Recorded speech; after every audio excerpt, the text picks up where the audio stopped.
not saying that, because everybody plays in different eras.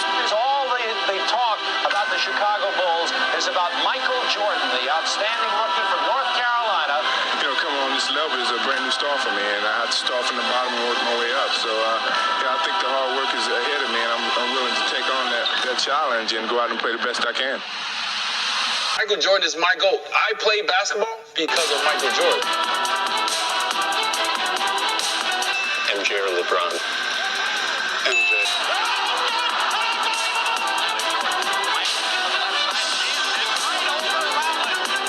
Say this, Michael Jordan would average whatever you want to average. Best three players of all time. Best three players of all time? Yeah. Michael Jordan. Michael Jordan.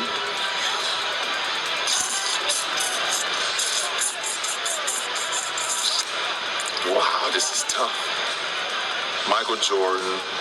Scoring champion can't win an NBA title. Or you're not as good as Magic Johnson. You're not as good as Larry Bird. You're good, but you're not as good as those guys. I had to listen to all this, and that put so much wood on that fire that it kept me each and every day trying to get better as a basketball player. Scottie Pippen can guard anybody. He's 6'9", can guard anybody, link to link. Kevin Durant, you'll have a hard time with Scottie Pippen. And I don't know who will guard Michael Jordan on the Warriors. Literally, who? I got no problem handling that guy, green guy. Draymond, keep getting your teeth straight, honey, and listen to your mama. Okay, this is Dr. D. Ross calling right now, baby. You want some prescription? Come ask me.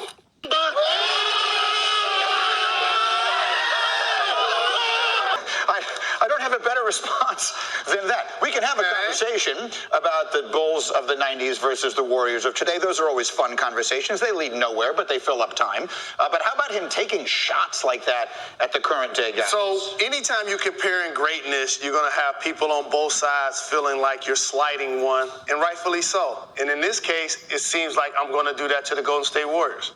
How many championships have they won? Well, in this particular stretch, 3. Okay.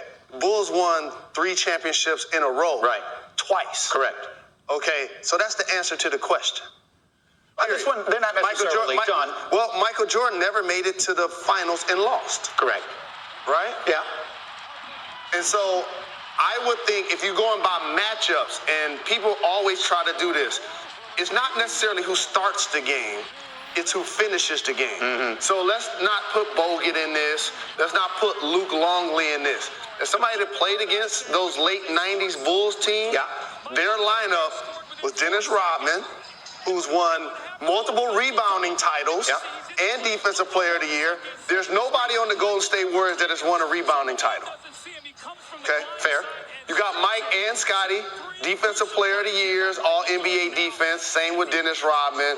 So Tony Kukoc was a stretch 4. So again, both great teams, but the answer is the Bulls. Yeah, look, I happen to think the Bulls would win in a very hard-fought series, but I also think it is worth pointing out that, and I covered those teams, I was around that, there is no one, we were talking earlier this morning about courting attention, absolutely no one in history who has sought out attention the way Dennis Rodman seeks out attention. So the notion that he's calling out, the Draymond Greens of the world does not surprise me one bit. Here's what's hard about that comparison. And I hear guys talk about this all the time, and Jay, who I respect, who played in the league during the time when you played with hand checking, when you played with guys clotheslining you going to the basket. But here's the thing, Jay, and this is what I ask people when I'm having these basketball conversations, and this one thing that I know to be true about basketball since the beginning of the time: shooting is the great equalizer. And when you look at Golden State, and when you think about the way they play, right? Because when they were playing, we were talking about this is the new way to play basketball. By the way, Michael Jordan is the GOAT.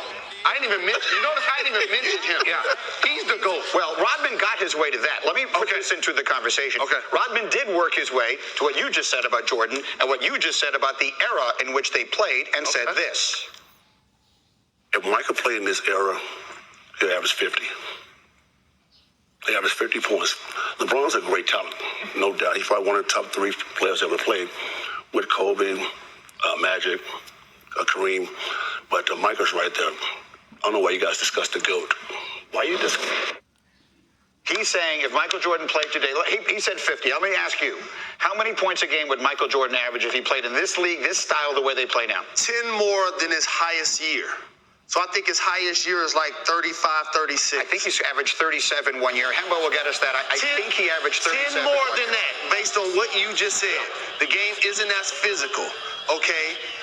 Then he's not that far from right. He'd be close to 50. I think he averaged 37 right here. 10 more points based on free throws and the ability to not only be dominant mid-range, but also he'd be a knockdown three shooter. So 47. MJ would get 50, and he would be one of those guys in this era that would be competing on that level. But look, there is always an underlying thing about when we have this conversation.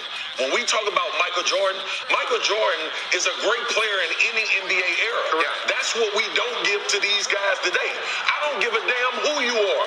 You ain't stopping 6'11" Kevin Durant from getting his shot. I don't care if you Scottie Pippen. I don't care if you... We saw Dirk Nowitzki score point after point after point and didn't have an athletic bone in his body because he was 7 foot. Kevin Durant could score on anybody. LeBron James could play in any era in the NBA. So I get it. Like, don't have the GOAT discussion, all of that. But Michael Jordan would do what a lot of these guys are doing now. I think we just convolute the eras. I would take the Bulls in 7.